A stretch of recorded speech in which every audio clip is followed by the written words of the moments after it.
This is LionPokerTV.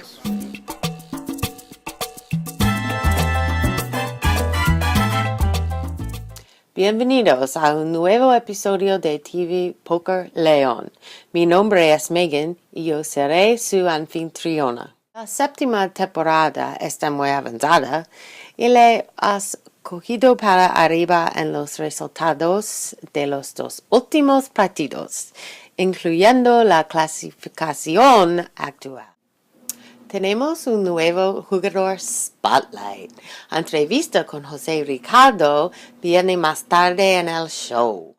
Hamish conciende el espectáculo con una actualización TNPC.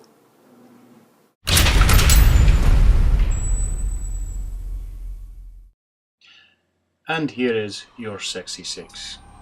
As you can see, Cody holds firm in first place. Trey stays still in third, but it is Steve who flies up into second. So here's the wild card as it stands. Kathy Nana Bailey obviously making the biggest jump as she goes from 12th into 7th. And Josh re-enters the mix. He comes in from 13th, now in 11th place. And last but not least, the gentleman bringing up the rear. Greg, still stuck in the elimination zone, while Kyle and Dominic have a few appearances to make to get caught up. So that's it for now. This is Hamish reminding you, if it's not Scottish, it's crap. José ha crecido literalmente al frente de nuestros ojos desde que llegó al club en la temporada 2.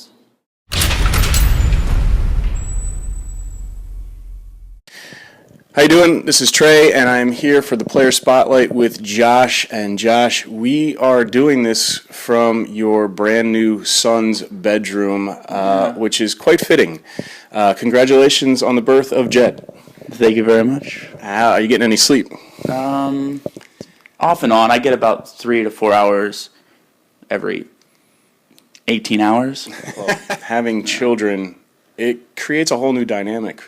You had some amazing things happen to you in your life, but they came fast and they came furious. You got married.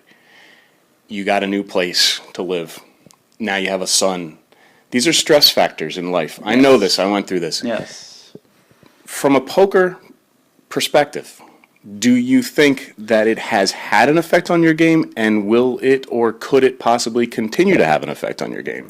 Well, it definitely did have an effect on my game, but moving forward, I believe I'm a lot more calm and relaxed now. Because previously, when he was inside of Liz, my wife's stomach, I was wondering how he was doing, what was going on, but now that he's here, I saw him be birthed, and he came out healthy, screaming, ready for the world, and he's doing his own thing, and taking the doctor's appointments, everything's healthy. I know I have a healthy boy. Good. So it's... Are hovering around that wild card spot, elimination zone right now. It's early. Yeah. But from a Season 7 perspective, what are your thoughts as it is now and going forward the last 16 matches or so?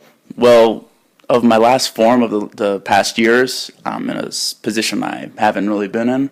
Previously, I've always been on top and people have been following me. Now I'm the one that's going to have to get them. Hopefully, maybe people will think I'm still off my game, but I'm going to keep playing the way I play and just start winning, because that's all I got to win. You're a rounder. You've been around since Season 2. It's quite amazing. We've basically watched you grow up in front of our eyes. And I'm not saying that to be funny. It literally happened that way. You came in a very young boy, innocent, crazy shirts, crazy whatever you were saying never really made sense to anybody. You always had this, wild piss and vinegar approach to the game of poker. We had one top 6 finish in your career in this club. So you might have been on top, you say. Yeah. But I'm going to call you out a little bit and say you only have one top 6 finish. So take us back a little bit to Season 5 when you finished first overall and you also ended up finishing runner-up in the Champions game. What made that season different than your 9th place finishes, your 7th place finishes that you had every other year? It basically comes down to one of the main principles of poker, and I was lucky. I basically, when the coin flip happened, I was winning at least 80% of the time. I didn't get sucked out on like I've been recently, and people were afraid of me. When I make a bluff now, people kind of think, oh, he's down on his game. Even if I'm behind, I could probably still catch up to him just because of just the ebbs and flows of the game. I'm not on a upswing. I'm on a downswing, and people are playing off of that now. Do you feel now that you have to come up with a new strategy, change something else up? Have people pegged you? Are you sitting there now? Are you a fish to fry, or what's going on? Well, I definitely have a different mindset when it's going to come to the next poker game. Like I said, I have my boy. He's healthy. I have a beautiful wife that can take care of him. So when I go to play poker, I'm going to play poker. Liz tells me to go there and win money. Go there, have fun, but win money for diaper money. There's a lot of different aspects to it now. What kind of things have you seen so far in season 7 that have maybe made it a little different than seasons past? We have less players, obviously. Do you think that that's going to impact the outcomes as we move along here in season 7? Kind of, because I preyed on those more players. The people that would come in every now and then, I would definitely attack them more than you or Steve or Joe or Cody, So now that we do have a core group, although I know everybody's game, they know my game. And those other players that used to come in always would think I was loose, and when they would make calls, dumb calls, and I basically would be able to take chips and sit on those chips and use those chips towards people that are better in the group. Okay. And, hats off to those other people for coming, but I enjoy the way it is now, though, because people are there for the right reason. They're there to play poker. They're going to be there every week, and we're just a great group. The theme of this interview, and just before we even started, thinking about it, was evolution. You specifically as a man, coming in as a 21-year-old kid, I think you were 21. Yeah. Now you're growing up. I think it has shown, and you're a microcosm of it, where we are evolving as a group. Do you think, with that being said, do you think that the poker has evolved, the skill? Do you think we're better players now than we were? Let's start with seasons. I still think season 3 was one of our best seasons. Do you think we're better players than we were then? Definitely, because we're thinking about decisions more. We are beating ourselves up for the choices we make, and we're not making excuses when we lose hands. Like, I shouldn't have made that call. I should have waited. I should have pushed and not let you stayed in the hand to catch that card. Whereas in seasons past, with moments, we would get angry at the other people. We're getting angry at ourselves now, and that's how it should be. I've looked at the records recently. I've focused mainly on heads-up matches since season 4. There's been no other heads-up matchup that's occurred more than you and Cody. I don't know if you knew that. Right. I don't know if you knew that.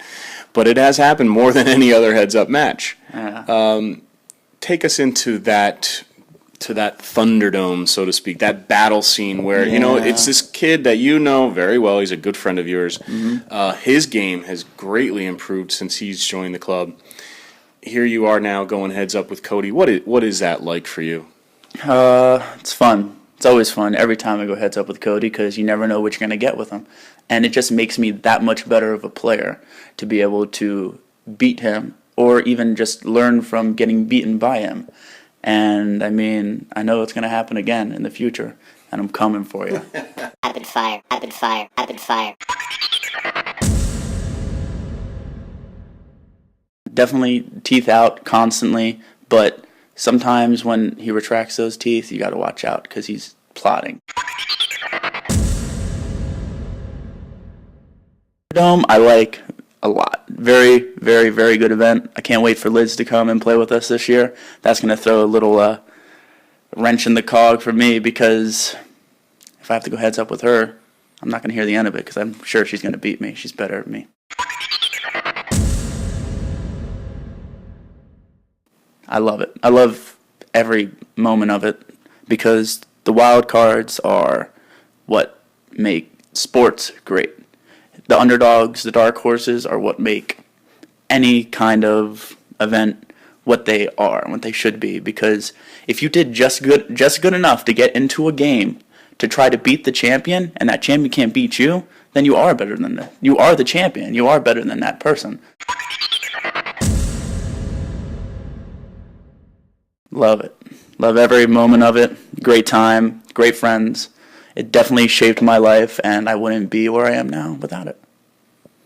That's some emotional stuff right there. I'm getting a little choked up, I have to admit. This is the new dad, and we wish you all the best, buddy, right. You and Liz, and congratulations once again on your life. It has really come fast and furious for you, but you're doing a heck of a job. That's this player spotlight for this episode. We hope you enjoyed it. Thank you very much. This is Trey. See ya. See you on the felt. Os dejamos con un anuncio especial. Gracias por su atención. Esperamos que haya disfrutado de este episodio y esperamos traer más diversión pronto.